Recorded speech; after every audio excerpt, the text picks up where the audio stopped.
पड़ेगा ताकि आपके अपने सहयोगी इंटैक्ट रहे और सरकार के ऊपर दबाव बने। ये इंडिया अलायंस के सामने एक बड़ी चुनौती है। जी जी, गिरीश भाई के पास आता हूं और ब्लंटली एक बात मैं यहाँ पे कहना चाहूंगा, क्योंकि आजकल मैं हमेशा अपने चैनल में बहुत सारी चीजें बहुत सीधे रूप में कहता हूं, अब ब्लंट होके पूरा क्रिटिसाइज करता हूं कि यहां तुम्हारी गलती है। गिरीश भाई, बिहार के संदर्भ में ही कांग्रेस को साइडलाइन किया जाता है वहां पर कि कांग्रेस वहां पे है ही नहीं, नॉन एग्जिस्टेंट है। 3 चुनाव में 40 40 40 120 सीटें होती हैं सर।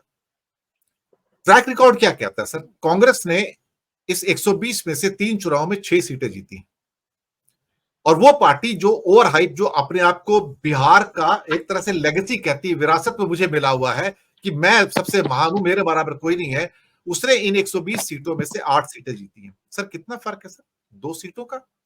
एक ओवर हाइप पार्टी 4 सीटें जीतती सर, 25-25 22-22 सीटें लड़के, बिहार के अंदर 23-24 लड़के सर 4 सीटें जीतती है। आप तो निर्दलीय हो इसका मतलब। तो कांग्रेस बिचारी को तो कभी 8 सीट देते, कभी 9 देते, कभी 10 देते, ऐसे लगता है दान खाते में सीटें दी जा रही है उनको, खासतौर से आरजेडी के द्वारा, तेजस्वी के द्वारा या लालू यादव के द्वारा। तो कांग्रेस को इस बात को पहचानना चाहिए। ये बात मैं सुजाता जी से कहूंगा, तो सुन रहे होंगे इस टाइम मेरी बात, कि मैं उनसे पूछूंगा कि why Congress is basically playing a second fiddle to the Tejashwi Yadav, जबकि उसका अपना वोट बैंक भी काफी है। ये सिर्फ 8-9 सीट पे लड़के आराम से 10-12% का वोट बैंक लेके चले जाते हैं कांग्रेस वाले, और वो 23 सीट लड़के आज तक 3 चुनाव में 20% का वोट बैंक क्रॉस नहीं कर पाते हैं। इट्स ओवर हाइप्ड पर्सनैलिटी कि मैं देश का बड़ा नेता हूं। मुझे लगता है कि कहीं ना कहीं आरजेडी को उसकी हैसियत का ज्ञान दिलाने की जरूरत है कि you are not that big, और मोदी को इस बात का ज्ञान है कि तुम्हारी औकात क्या है, 20% की औकात है, और 20% से आप बिहार नहीं जीत सकते हो। ये बात सही है, कड़वा सच है गिरीश भाई। कई बार ये कड़वे सच बोल देने चाहिए, लोग अक्सर बोलते नहीं है। लेकिन तेजस्वी को भारत की आत्मा, भारत का भविष्य, भारत का ये, भारत का वो, भाई अपनी स्टेट में अगर आप 4 सीटें जीत रहे हो, पिछली बार 0 जीती थी, उससे पहले 4 जीती थी, why you are in the politics sir? Girish भाई सही कहा दिनेश जी आपने कि जो सत्य है वो बोल देना चाहिए। तो सत्य ये है कि मैं तो गोदी मीडिया का एजेंडा नहीं चलाऊंगा, मैं 64% पब्लिक के बिहाफ पे बोलूंगा कि डराने की जरूरत है नहीं। आप टोटल वोट परसेंटेज लोकेशन छोड़ दीजिए, बीजेपी को लॉस है 63 सीट्स का, कांग्रेस को है प्लस 47, आप सब देखिए प्लस है, एक्सेप्ट भाजपा। सबसे ज्यादा नुकसान अदर्स को और बीजेपी को हुआ है। वोट शिफ्टिंग जो हो रहा है वो मैटर पे हो रहा है, और सबसे बड़ा आप देख लीजिए कि वो नायडू वहां चले जाए, नीतीश वहां चले जाए, सबसे बड़ा पार्लियामेंट में इस वक्त फर्क होगा कि लीडर ऑफ अपोजिशन होगा और डिप्यूटी स्पीकर होगा सर। वो बहुत बड़ा फर्क करता है वर्किंग में। अभी आप कैमरा हटा नहीं सकोगे सर। डेप्यूटी स्पीकर हमको नहीं मिल रहा है, उन्हीं को मिल रहा है सर, वो अपने चुनेंगे सर। हाँ वो ठीक है, लेकिन वो हमारा हो रहा है, नहीं देंगे सर वो।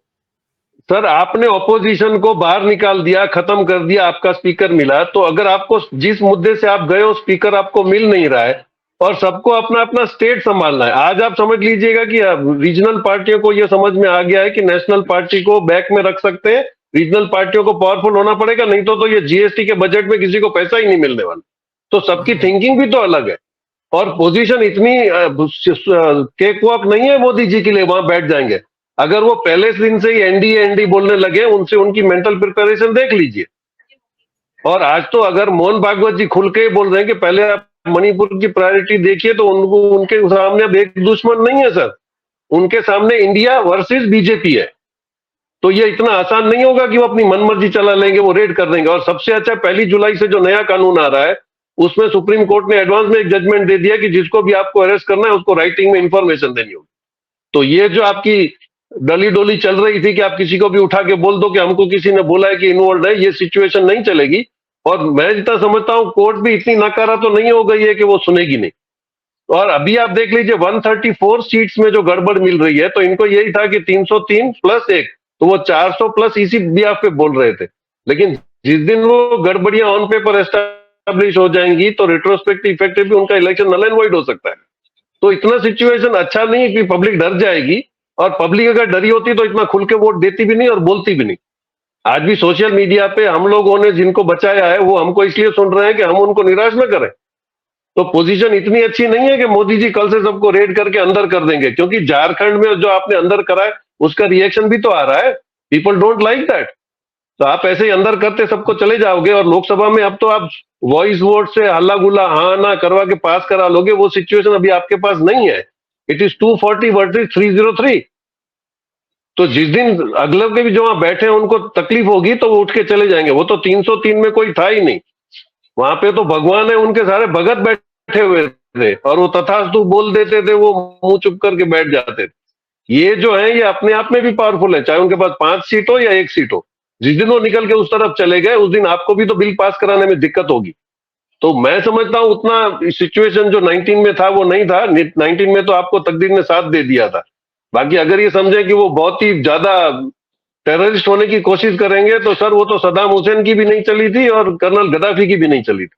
जिस दिन पब्लिक अपने आप पे आ जाएगी, आपको उसने दिखा दिया है कि आपकी 64 सीटें तो हम एक ही झटके में काट देते हैं। तो वो मेजोरिटी वाला कॉन्सेप्ट इनके पास नहीं रहा है अभी। वो चाहे कुछ भी करे, और ये इतना इजी नहीं, उन्होंने डिक्लेयर कर दिया क्योंकि वो उनका नेचर है। उनको अपने आप को बहुत अच्छे से एस्टेब्लिश करना ये होता है। लेकिन अभी भी बंटवारा, पहले आप 4 टाइम स्पीकर आने के बाद ओथ लेने दो, वहां पे क्या सिचुएशन हो रही है, नथिंग इज वेरी क्लियर।